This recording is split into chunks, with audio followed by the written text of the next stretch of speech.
So basically जब आपका offline class होता है तो वहाँ पे बच्चे को ज़बरदस्ती ये याद कराना पड़ता है, ज़बरदस्ती नहीं, सारे लॉजिक तो मैं आपको बता चुका हूँ क्यों कैसा होता है, फिर भी आपको याद नहीं रहेगा ना ये ज़्यादा दिन तक, उसके लिए होमवर्क के तौर पे आप 2 बार रिपीट करो इसको या 3 बार रिपीट करो, ठीक है? ये बेसिकली हम लोग करते हैं ऑफलाइन की क्लास में, तो ये आप भी कर सकते हो। कहता है क्या, एक सेकेंड, ये एडिटिंग फॉर्मेट ओपन नहीं है तो उस पे इसको ओपन कर लेते हैं। हाँ, अब तो कहता है ये कि find expression for electric field intensity dipole की वजह से जनरल पॉइंट पे कितने बार, 2 times, electric dipole general point पे 2 बार आ गया। एक एक्सियल होगा, एक एक्सियल एंड एक इक्वेटोरियल, तो 2 बार आप खुद से यूट्यूब पे वीडियो देख रहे हैं तो आप इसको 2 बार प्रैक्टिस कीजिएगा, ठीक है? तो आपको ये याद हो जाएगा। आगे चलते हैं, नेक्स्ट क्या है, नेक्स्ट है इलेक्ट्रिक पोटेंशियल एनर्जी, यानी इलेक्ट्रिक पोटेंशियल हमारा खत्म हो चुका है, इलेक्ट्रिक पोटेंशियल एनर्जी जाएंगे। तो इलेक्ट्रिक पोटेंशियल एनर्जी, सबसे पहली बात, पहला वीडियो में ही आपको सारी बातें बता चुका हूँ। ये किसके लिए, 2 पॉइंट ऑफ चार्ज के लिए यानी सिस्टम के लिए ड्राइव होता है और ये इलेक्ट्रिक फोर्स के पैरेलल काम करता है। वहाँ पे इसकी वेक्टर फॉर्म होता है इलेक्ट्रिक फोर्स, यहाँ पे स्केलर फॉर्म में काम करेगा, ठीक है? चलो जी, the product of electric potential at a point, electric potential and electric charge is called electric potential energy.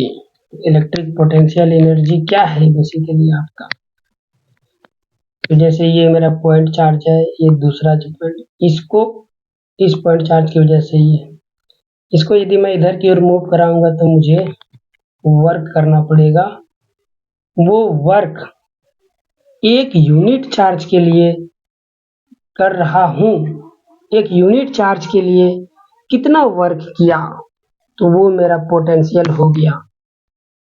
मान के चलो कि ऐसे समझाता हूँ आपको, जैसे 1 कूलम है, 1 कूलम चार्ज के लिए वर्क की कितना करना पड़ेगा वो पोटेंशियल होगा, लेकिन 2 गो 3 गो 4 गो 5 गो 6 गो, इस तरह से जिस दिन हम लोग 3 गो, एक से ज़्यादा जैसे ही करेंगे तो ज़्यादा वर्क करना पड़ेगा, ज़्यादा वर्क करना पड़ेगा तो मतलब ज़्यादा आपको एनर्जी चाहिए।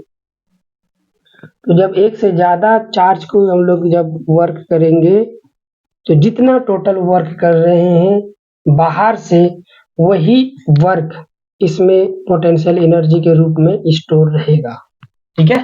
समझ में आ गया? तो ये बेसिकली है क्या चीज, ये मैथमेटिकली इसको ऐसे दिखाएंगे कि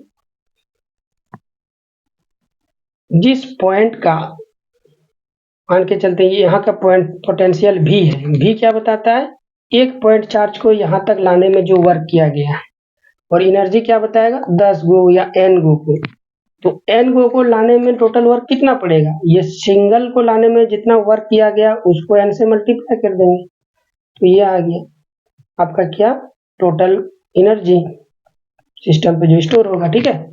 तो ये है क्या चीज भाई, पोटेंशियल और चार्ज का मल्टीप्लिकेशन।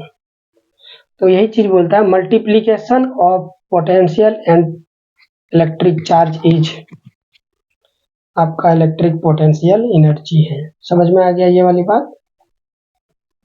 ऐसा यूनिट एनर्जी है तो जूल ही होगा। पूरे फिजिक्स के अंदर जितना भी आप एनर्जी पढ़ोगे, चाहे वो पोटेंशियल एनर्जी हो, ग्रेविटेशनल एनर्जी हो, साउंड एनर्जी हो, विंड एनर्जी हो, इलेक्ट्रोस्टैटिक एनर्जी, कोई भी एनर्जी आप यदि पढ़ोगे तो सबका डायमेंशन सेम होता है। तो आप याद रखिए ये वाला ml² T⁻⁻², ये डायमेंशन होता है, सभी प्रकार के एनर्जी के लिए डायमेंशन ये होता है। स्केलर क्वांटिटी है, ये तो पहले से हम लोग जानते हैं, लाए ही है इसको स्केलर, ताकि स्केलर बनाकर ताकि कैलकुलेशन में कोई दिक्कत ना हो। तो पहला डेरिवेशन इसमें आपका ये आएगा कि सिस्टम ऑफ 2 चार्ज मिनिमम तो होना ही चाहिए, तभी हम लोग कैलकुलेट कर सकते हैं। तो सवाल अब तभी हम लोग इलेक्ट्रिक एनर्जी की बात कर सकते हैं। तो पहला सवाल ही यही पूछता है कि electric potential energy of A system of 2 point charge की वजह से कैलकुलेट आपको करना है। तो मान के चलते हैं ये वो पॉइंट है, इनफाइनाइट में बैठा था, ये इलेक्ट्रिक फील्ड का दायरा है, यहाँ पे लाने में कोई वर्क नहीं करना पड़ा, लेकिन जैसे ही इसको मूव कराएंगे तो हमें वर्क करना पड़ेगा। ठीक है, तो दो चार्ज है, एक तो ये Q1 चार्ज है, एक Q2 चार्ज है।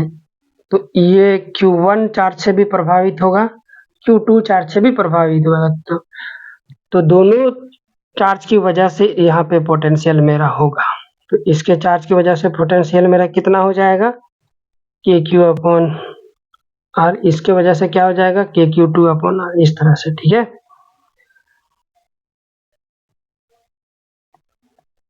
या दूसरा तरीका से दिखाते हैं। ये तरीका थोड़ा हायर क्लास का हो जाएगा, इसमें गड़बड़ हो जाओगे आप।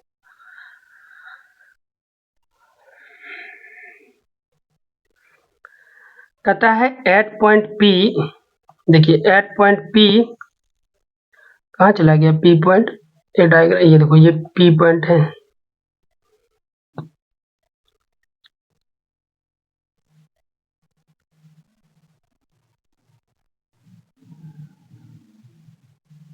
बहुत ज्यादा कॉल आ रहा है दोस्त, मुझे उसको पिकअप करना पड़ेगा। यदि पिकअप नहीं करूंगा तो फिर दिक्कत है, कॉल उठाऊंगा तो ये वीडियो जो रिकॉर्ड कर रहा हूँ वो आपका डिस्कनेक्ट हो जाएगा, फिर मुझे एडिट करना पड़ेगा। एडिटिंग मुझे उतना अच्छा आता नहीं है, फिर सारी बातें गड़बड़ हो जाएगी। तो माफ़ी चाहूँगा आपसे। इस वीडियो लेक्चर को मैं यहीं पे समाप्त कर रहा हूँ। ठीक है, अगले वीडियो लेक्चर में हम लोग यहीं से शुरुआत करेंगे। सो डोंट वरी, आप ज़्यादा पैनिक मत होइएगा, वो वीडियो तुरंत ही आ जाएगा यूट्यूब पे। ठीक है, आई एम सॉरी।